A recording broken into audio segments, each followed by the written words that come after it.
Coming to you from UBN Studios in Burbank, California. You're listening to the Unsugar-Coated Podcast with your hosts, Aalia and Alex and Alexandra Checa. Hey everybody, this is Aalia. And this is Alexandra Checa, again with another episode of Unsugar-Coated with Aalia and Alex. And we're so excited. It's been an amazing weekend for me, for sure. I was at an amazing event after the Oscars in town. I was not at the Oscars, but I was at a charity event. And we had Demi Moore and Richard Dreyfuss there. Oh my God. Cool. It was cool. It was really good to connect with other people who really want to do positive things within our communities. That's really what I enjoyed about it. So it was the City Gala Summit. It was really cool. If anybody wants to check out next year, it was pretty, I had my gown on. I got my husband in a tux. It was so cute. I need to see a picture of this. I will. I know. I'll have to share. I know. I should have brought it for the podcast. I'm sorry. Boo on Aalia. Boo. But anyway, I asked you to do something this weekend, though. Yes, she did. Ali asked me to watch the Taylor Swift documentary. And I did. And I loved it. Okay, you did. I liked it. Now, you're not a Taylor Swift fan, quote unquote. And you know what? Don't tell them that. They're going to egg my house now. Well, I know, right? No, but I think that's important because people should understand that you don't have to be a fan to watch this documentary. It's not about being a fan. It's about watching a young woman's journey in the entertainment industry. And what were some of the parts that stuck out to you? Because my publicist was the one who called me and said, you have to watch this. And I was like, yeah. Okay, I'll get to it. And then when I watched it, I was like, oh my gosh, I really, really enjoyed it. I was impressed. Me having a background in music industry, I definitely have seen a lot of the stuff that she's dealt with. But seeing her journey and on the different layers with the sexual assault, with her life being planned out in advance and options and everything, it was pretty shocking. And I gained a lot of respect for her. It was shocking. It really surprised me that a girl like her would have so much trouble in life. And like we always think, oh well, but she has all this money and like she has all these friends, like how can she be having such a hard time? Right. And then you see the human part of her. Like getting, that part where before she goes out to the concert and she's having a conversation with herself and she's so nervous and like all these fans out there just love her so much, Right. It really, yeah. And you see that she really just wants to be a good person. And I think a lot of us can relate to that. I teach my children, everything that goes into it. I'm like, listen, don't try to be a perfect this, perfect that. Just be a good person first, right. And I think, her honesty, I really related with the body dysmorphia and eating disorder. I that's something that I've shared in my own personal past has affected me. And so her honesty in it, and it was very well done. I liked the way that they did it. Her taking her life from 19 to 30 years old. Everything from the Kanye. How did you feel about Kanye after you saw some of this stuff? Honestly, ever since day one, I'm not a fan of her, but I always felt the huge unfairness that it was with the whole Kanye situation. Right. Referring to when he got up on the stage. Referring to everything. I mean, yeah. It's like he keeps coming back to do more things to her. It's really strange. First, the taking the prize away, and then the song, and then the call that, they show. It's like, why can Taylor get rid of this guy? Right. And she never did anything to him. Yeah. So it's kind of interesting that somebody feels that they can do that. And I know we don't want anybody egging our house. Look, the Kanye lovers, the Taylor Swift. I think I just, like you said, and in our own lives, being around celebrities, a lot of people assume that celebrity lifestyle somehow equates happiness and success, and you've got everything you could want. Why would you want anything else, or why would you struggle, like you said? But it's a very isolating thing. Yeah. You and I get to go out to the store and buy a freaking tub of ice cream if we want in our yoga pants with no makeup on, and nobody's going to give two freaking hoots. Exactly. But dear God, let a celebrity walk out the house and try and just, You know what this documentary also made me think about was, does Kanye see something in Taylor that he sees in himself that he doesn't like? Is that why he keeps coming after her? Is that just a bunch of projections or something like that? Your guess is as good as mine and his therapist. Because it's quite strange. You know Quite what I'm strange. saying? No, I mean, I think, yeah, well, but on multiple cases throughout the documentary when you're seeing like the guy grabbing her butt. So let's talk about that, because it was very explicit in the trial. Well, why didn't you scream? Why didn't you Right. make a commotion when this guy did this to you? And she had 7 people who witnessed it and a picture of the incident. Yeah. Right? But I was like, you know, I've been a woman in a position where a man did something that made me uncomfortable, and you just don't know how to react. You don't want to Yeah. think that it's happening. You know, I had to learn to move past that little girl, that scared person inside of me does no longer exist. And so when you see that transformation in her throughout the documentary, I'm like, you go, Pretty girl. beautiful. Yeah. I like it too. And you know, that's the beautiful thing, because we grow and we reflect. And I guess I should say, you have a choice to become more aware as you grow and experience life. And my thing with the audience and anyone and ourselves is to not miss that opportunity, right? Because there's a big difference. It's funny, something happened last night and somebody said, oh, well, it must not be meant to be. And I go, no, don't ever mix up what's not meant to be with versus an opportunity you missed on taking. Right. Because that's significant. It was just ways to make yourself feel a little bit better.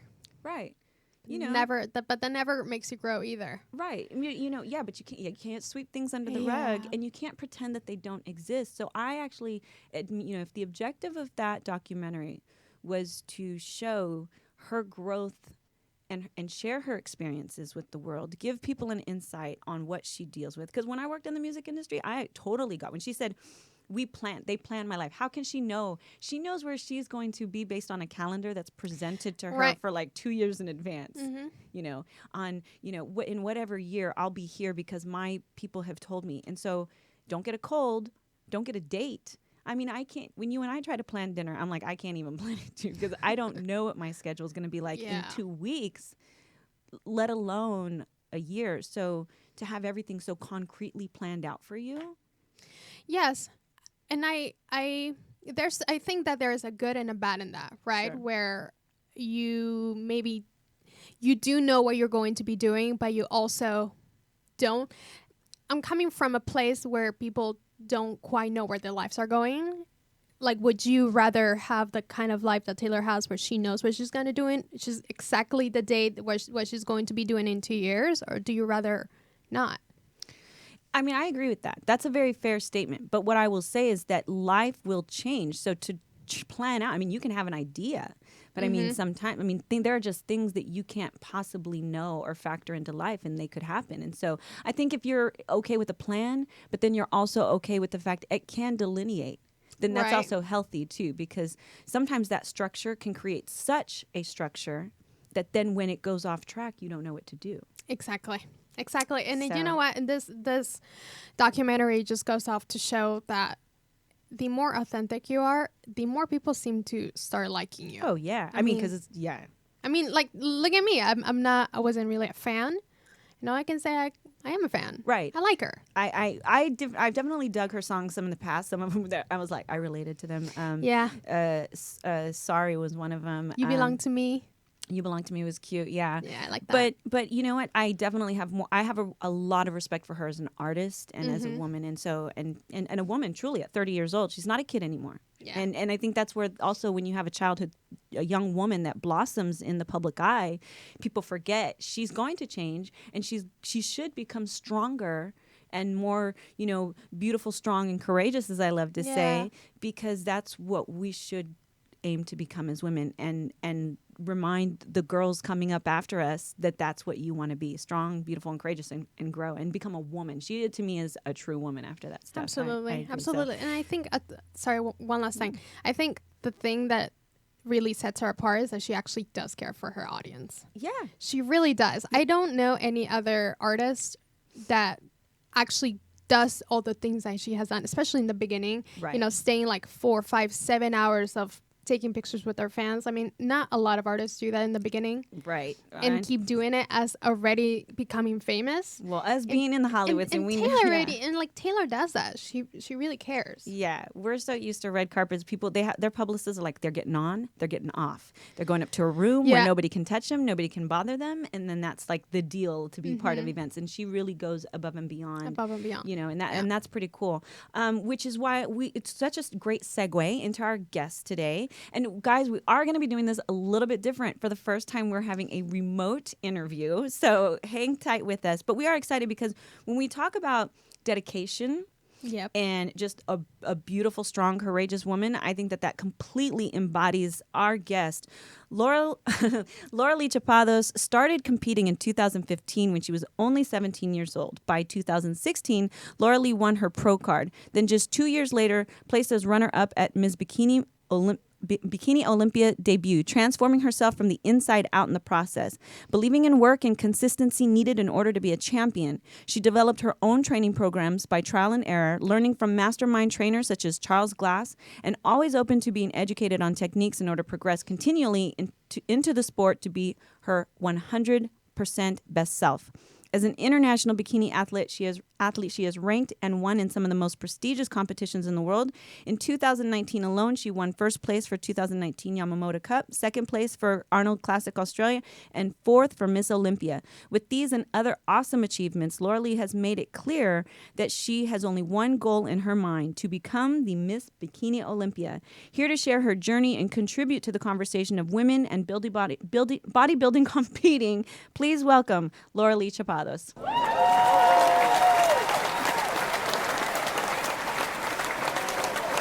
Hello. Lauralie, thank you so much for being with us. Hi. Thank you for having me. And you guys made me, like, next thing that I do after that podcast, I'm going to go watch that documentary on Taylor Swift. Yes. Good job. Tell our audience where you're sharing yourself with us from today.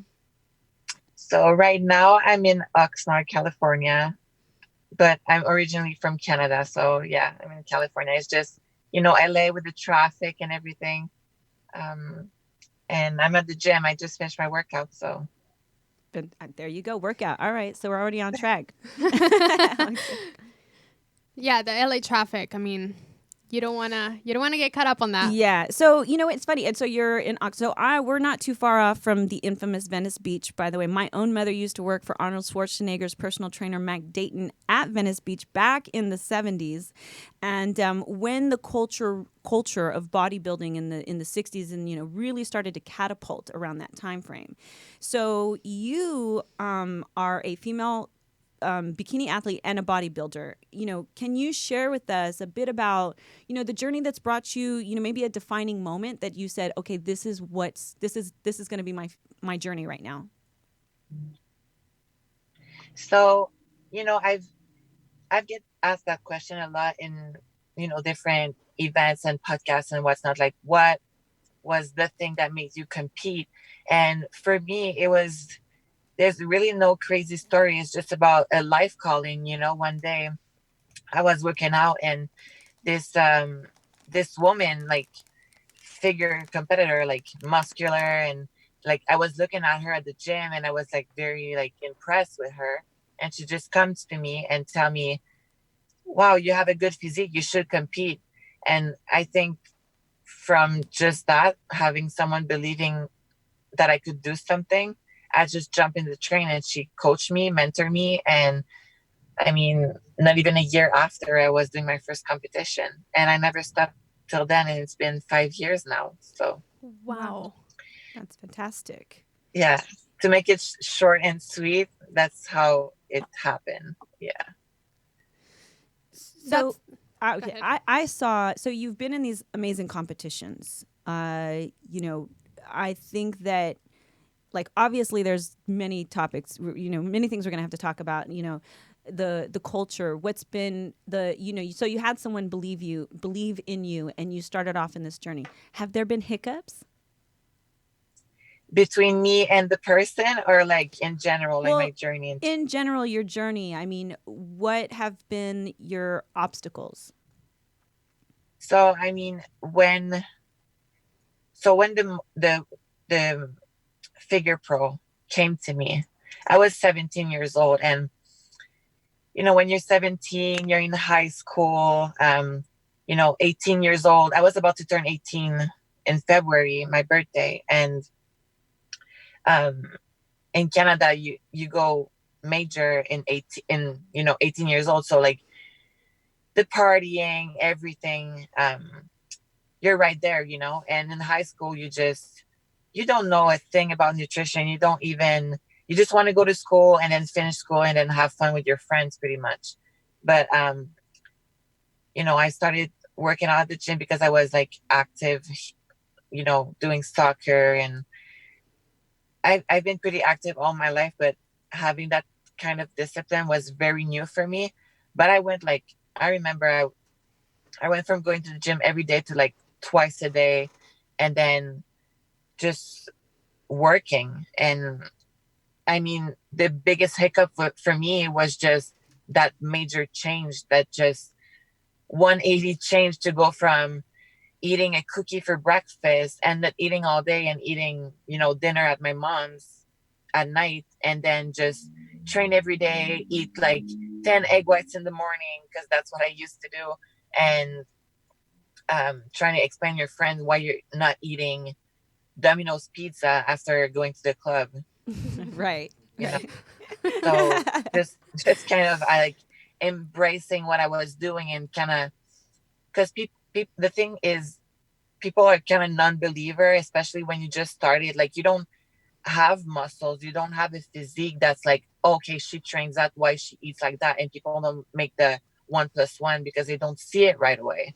So you're trying to explain to someone that eating this meal right now, yes, that's like, I'm sacrificing the pizza or the cookie or like a good night at the club because I want to get some rest for tomorrow for my workout.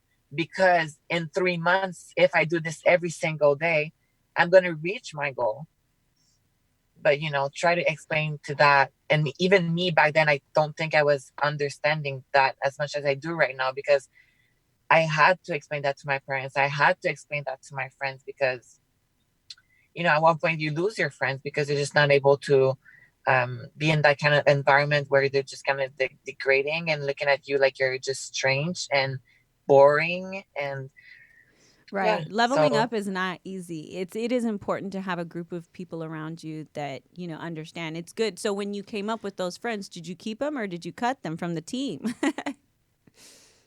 it's just, we went pretty much separate way, because it's the everyday thing. That's the thing people don't understand. It's like, I can't even tell you, like, in 2 weeks we can go to the restaurant. Like, if a coffee is not fine with you, and even that, I was so busy. I remember when I started, I was juggling with like 2 jobs, 2 part-time jobs, and training and school. And back, that was my time. I had no social time at all. Sure. So I was always like the busy one, and they were like, you're always at the gym. And, Well, you got to do what so you got to put an effort to get where you want to go. It's funny. You remind me a little bit of Gary Vee when you talk like that, in the sense of, you do sacrifice your friends to chase what Kobe Bryant, a great leader, a great athlete, was a person who, determined. And Steph Curry. I love athletes. Yeah. I think that so many people could learn, because that dedication, same thing in business. Like, there were things that I had to do while other people were hanging out at the club and having fun. It was like, yeah, I'm sorry, head down, business first, and then I can celebrate and hang out, and I'll buy the bottles later. But right now, I got to do what I got to do, right? Like, do you understand the mentality I'm talking about? I know you do. And like, it's 100%. yeah, and it's very, not everybody around you is gonna, and sometimes it's a reflection too, people don't realize, of their own, like, wow, because that type of commitment. I used to go to the gym twice a day, and we talk about this. I shared with you a little bit, Lauralie, in my text. I'm a 3-time cancer survivor. I don't just eat to eat. I have that conversation all the time. I look at something and I say, what is the benefit? And you have a lot of people who want to lose weight, or who even, they don't necessarily want to go up and compete like you do professionally, Right. but they want to see change in their body, but they're not willing to do what's necessary to make that happen. It all does come down to exercise and food. And regarding your friends, you shared a story of having to eat your lunch in the bathroom. Wow. Yeah. Tell us a Yeah, little bit that about that. because I'm a very very reserved person. And I was just, you get tired of just people looking at your lunch and like, oh, you're eating chicken again, and all those like degrading comments that you have to I mean, there was two sides of me. One side that I could have been like, yeah, do you have a problem with that? But that's not me. Or just me, like kind of try to, I was hiding literally. And that's what I did. I did that at my office job because I had to eat like, tuna at 10 a.m. in the morning, and I would get judged. I would just grab my little Tupperware. I would pack it in like the smallest containers and just put it in my pocket or in my purse, and literally go to the bathroom, eat it real quick, and then come back. And I did that at school also. I remember I would heat my lunch and just would go back with my friends, outside, and just, I wasn't hungry, whatever. Right. So how are you Jesus. now? Now do you give a flying bat who sees you whatever you eat? You know what I mean? Like now you're not limited by those thoughts anymore, I imagine. No, I'm not. I'm not. But that's what I was trying to explain to you. Like people, it's sad because people now, they see me, they kind of see that I have somewhat of a physique, Mm-hmm. and they're like, oh, okay, you're prepping. Like that's fine because you have the body that you have. But it's sad that it's like someone can just start from the beginning. Right. And Absolutely. that's the annoying part, because you're just like, everybody starts from somewhere. Right. Like let someone start, whatever it is.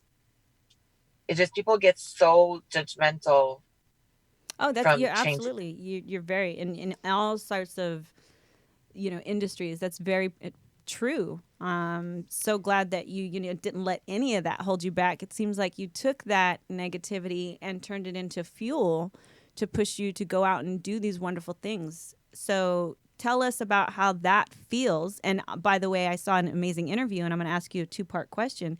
But I want you to talk to me about your experiences with both winning and quote unquote losing. Um, so where to start? I mean, when I started competing, I think I'm someone that like won't try to do something because I'm a perfectionist. But when I actually do it and I see that it's working, I get fueled up. And that's what happened. I competed my first time. I won first place and overall. So what that means is, overall is because bikini is in amateur division, it's separated by height. Oh, okay. And that means that I won my class, like class F, like 5'8" and over, and that I won for all the classes. So that was my first competition. Then that qualified me to the state championship competition that I won again overall. That was like 2 weeks after. And then I went to national right away, and I won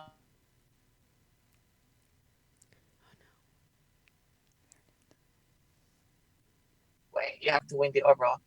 So then I took a year, and in 2016, that's where I won my pro card. I win the overall. So right now I'm going on the pro circuit with only wins under my belt. So of course I go there with, you're trying to not have any expectation, and people are like, this is your pro debut. It's very hard. This is where, you get started, but you go there to win. Right. Otherwise, if you go for second place, you just Well, don't go. yeah, You stay home. right, right. That's why I said quotation marks because obviously, I don't want to I don't ever discredit someone's journey in go for the winner because I get it. I'm a part of a world too where it's like nobody pays attention to the losers, right? We pay attention to the winners. But I love where you said in an interview where losing still gives you an opportunity to teach you about yourself. So it's like like I always say, for a bad that a good doesn't come. Okay, if you don't win, that doesn't mean to give up.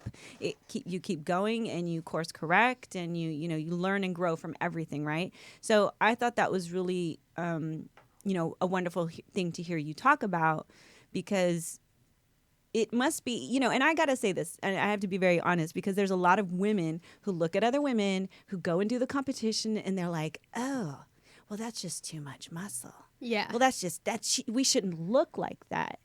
Mm-hmm. I mean, how do you feel about comments like that? Um, it would hurt me.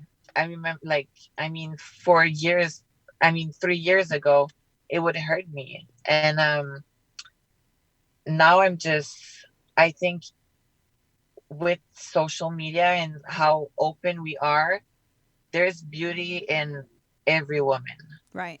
For me, yeah, I see beauty like in passion. Like if someone is passionate, you can be passionate about anything. You can be passionate in color. Like you have, you're passionate about glasses. Like be passionate about glasses and talk about it. Like, passion is for me is the best quality. It's just you make it shine. Like it gives you a certain aura.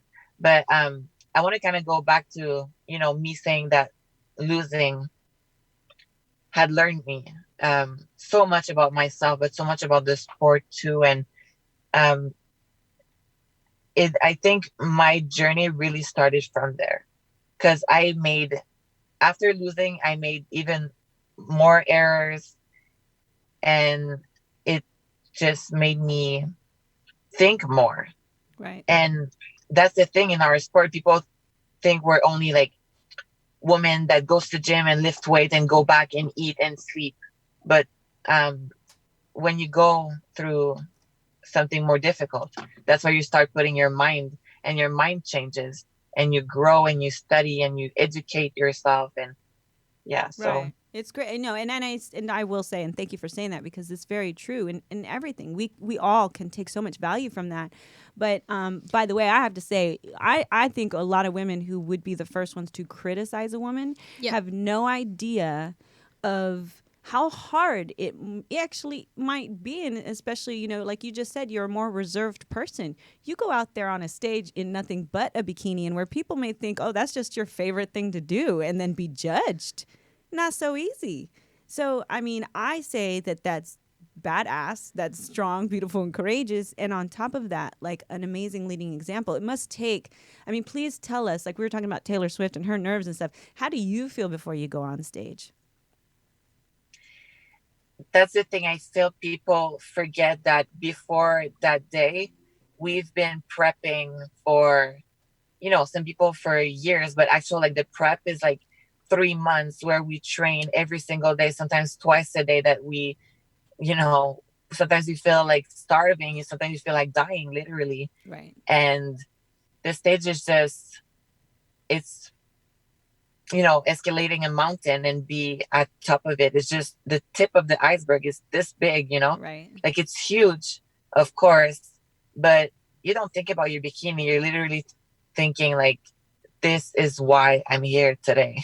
Wow. This is why I've been for 3 months, sweat, like blood, sweat, and tears.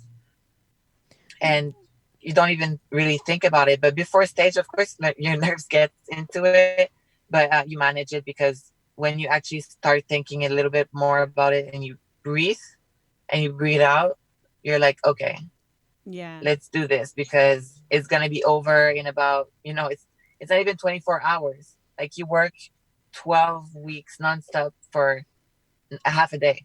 Wow. That sounds like the Like wedding. it, like a 10 minutes on stage, like 10 seconds on stage, literally. Right. Right. What's the culture like, or like what's the relationship like when you're competing with all these women?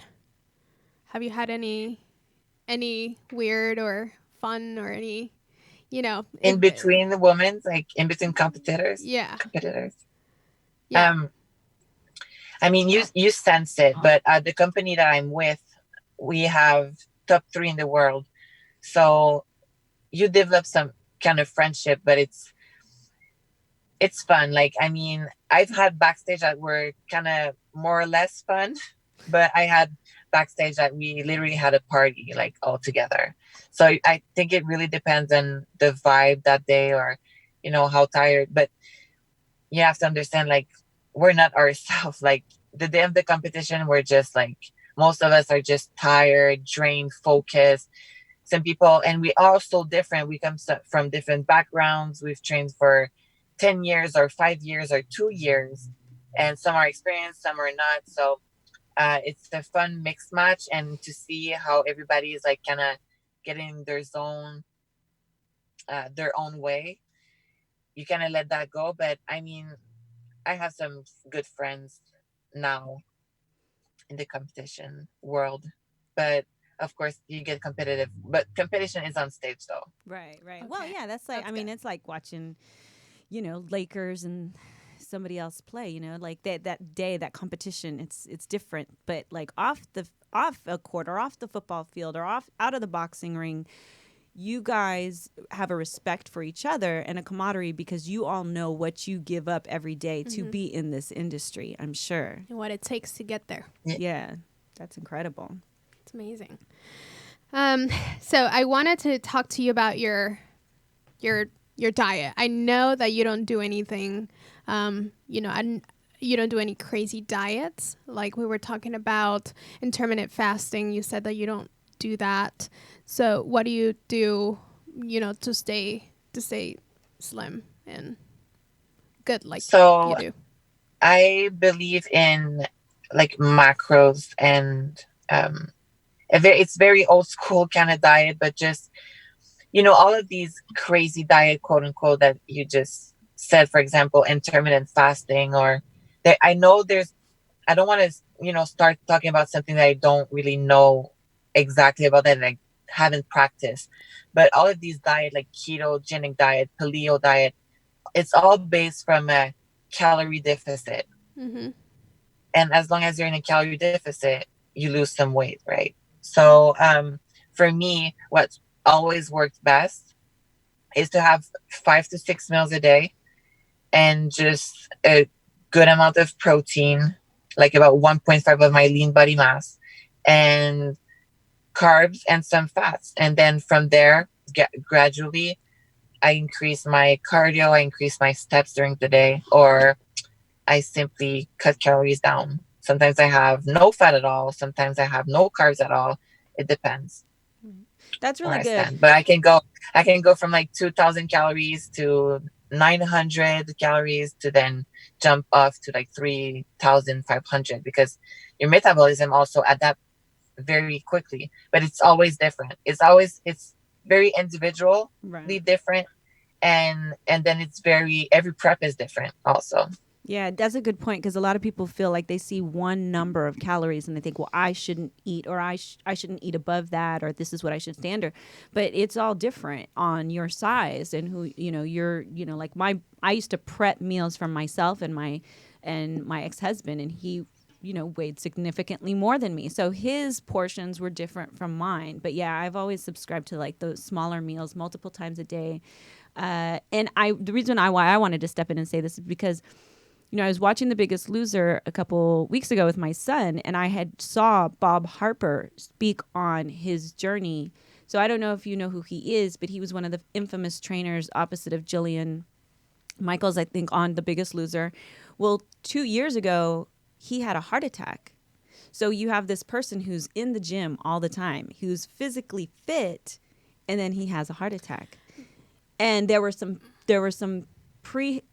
he says his mission now is to talk to people about health and fitness, like, and the eating, to also go into your family history, because his was related to physical and medical history, not necessarily what he was doing right or wrong in the gym, right? And so I think like when you talk about health and fitness, people need to remember skinny people can be unhealthy too. So that's why I love what you say, Lauralie, because some people put so much focus on what you look like really dictates how healthy you are. And when you say that, that to me says that you focus on your health just as much as what you look like on the stage. Would you agree with that statement?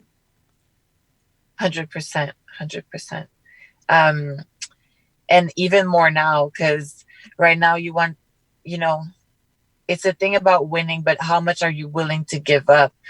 And that's the thing with me. I've always been a very, very close with my health because genetics plays a big role. Like just as you said, Mm-hmm. it was in his family, the heart issues and what's not. So, yeah, I mean, health wise, for me, if you want to become an ambassador for the sport, because when you become a top competitor, you literally become an ambassador for the sport that we do. And I do strongly believe that health should be major in our sport and not just how we look. Right. And I feel I'm so glad that you actually pointed that out because everybody's like, oh, so how you felt being that lean, or how do you like, how do you get that lean or what's not, and how do you get more muscular? But then like we should really talk about health, Right. even more. Hmm. Absolutely. But it's very important for me because I want to keep doing this for a long time, and I've always said patience. Bodybuilding, it's patience. You want muscle right away, but it's really patience. And for me, keeping my health on track, I believe that I have good energy. I'm not depending on anything. Like I don't depend on pre-workout before going to the gym. I just can go. And that's very precious for me. And yeah. Oh, that's awesome. Oh my goodness.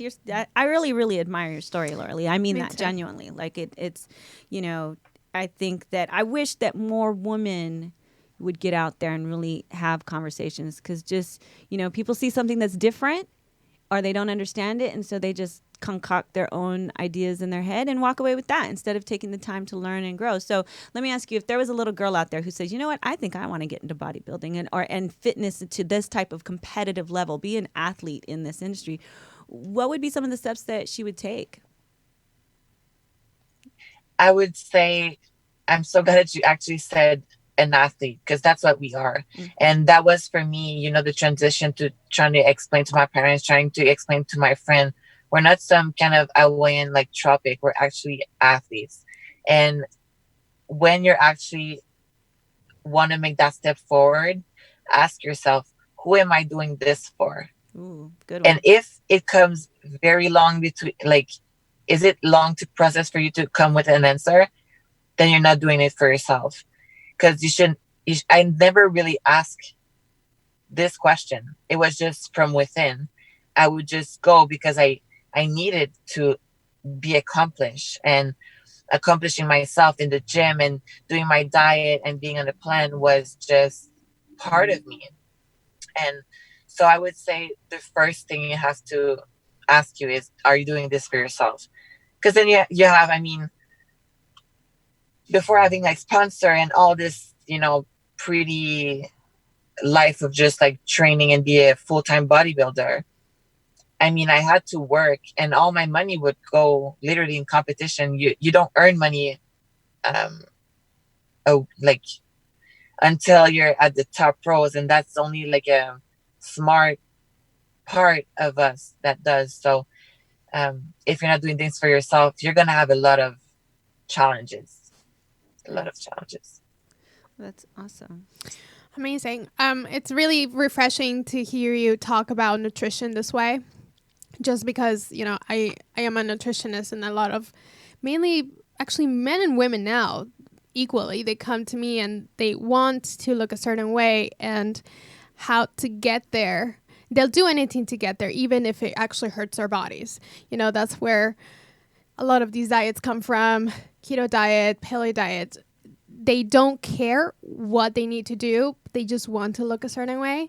And for you to say that you actually are very close with your health and you look this way, it proves to people that you can do both. Like, you don't have to neglect one part. Well, yeah, in one interview, you actually said you had lost too much weight for the competition, right? That's the one that I saw that you're speaking. And you said, so you can, your goal is not necessarily to be skinny. Like, yeah. Tell me, when I say that to you, what does your mind say? First I'm wondering what interview you saw, but second, I mean, from the Olympia and the Arnold, that's the two biggest stage of our sport. The Olympia is like the first one, and then just right there is the Arnold, because it's very international and well renowned. So, and the Olympia is a world title.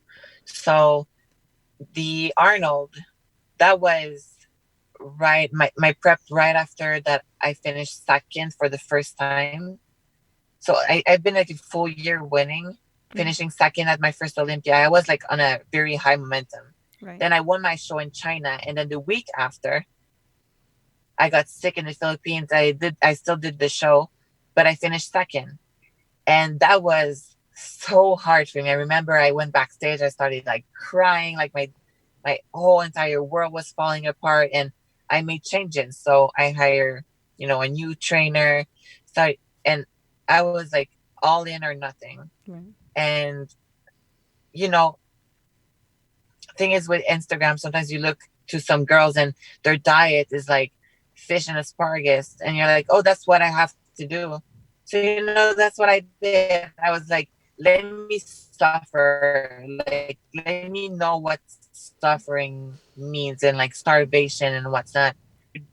Earn muscles, and I was 15 pounds less at the Arnold stage than I was at the Olympia in September. Oh, wow. So that's a lot, and the judges were very not okay with this look. So okay. yeah, you're not. That's why you have to stay in your own lane, and as I said, like do it for yourself and stay in your own lane with your own progress. Everybody is different. Every prep is different. So if they told me, even though I'm like probably 10 pounds heavier than the other girls on stage, if that's the look that suits you and you're killing this look, then just stick with it and don't try to overthink it, and don't try to think that you have to go this way or that way. If that works for you, stick with it, but like master your craft, basically. Yeah, no, absolutely. Wise words. So really quick, Lauralie, you've been amazing. We're going to give you a few rapid fire questions. Just, answer them. They're meant to be kind of funny, give our audience a little tease of you. And so answer them as quickly as you can, okay? So if you could buy any type of food right now, what would it be? Oh, Chick-fil-A burger. I like it. Dark chocolate or milk chocolate? Dark chocolate. I knew you were going to say dark chocolate. Best piece of advice you've ever received? It cut off. Sorry. The best piece of advice you have ever received? The best is yet to come. Is that an advice? Like that. That is. I still consider it as an advice. I do too. I like that. The best workout to grow the booty? Every girl wants to hear this. The best what? Sorry, cut off. The best For workout? Yeah. Hip thrust. All the way. And how many pull-ups can you do in a row? No assistant? Yes. Just like one. Oh, I just feel so much better now. I just want you to know. What about with assistant? She's like, I can do 100 push-ups, but one pull-up. One pull-up. Assisted, 15. Yeah. I like the one better.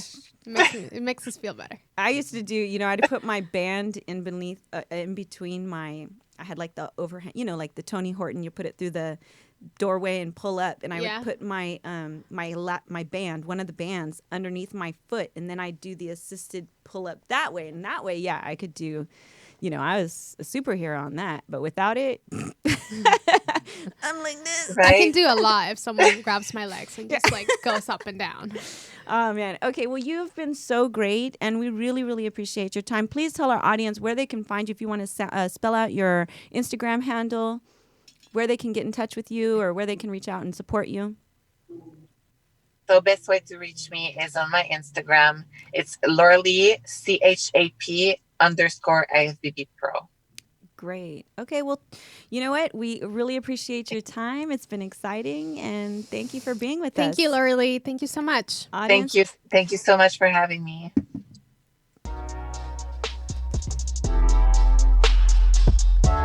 You've been listening to the Unsugar Coated Podcast with your hosts, Aalia and Alex Checa.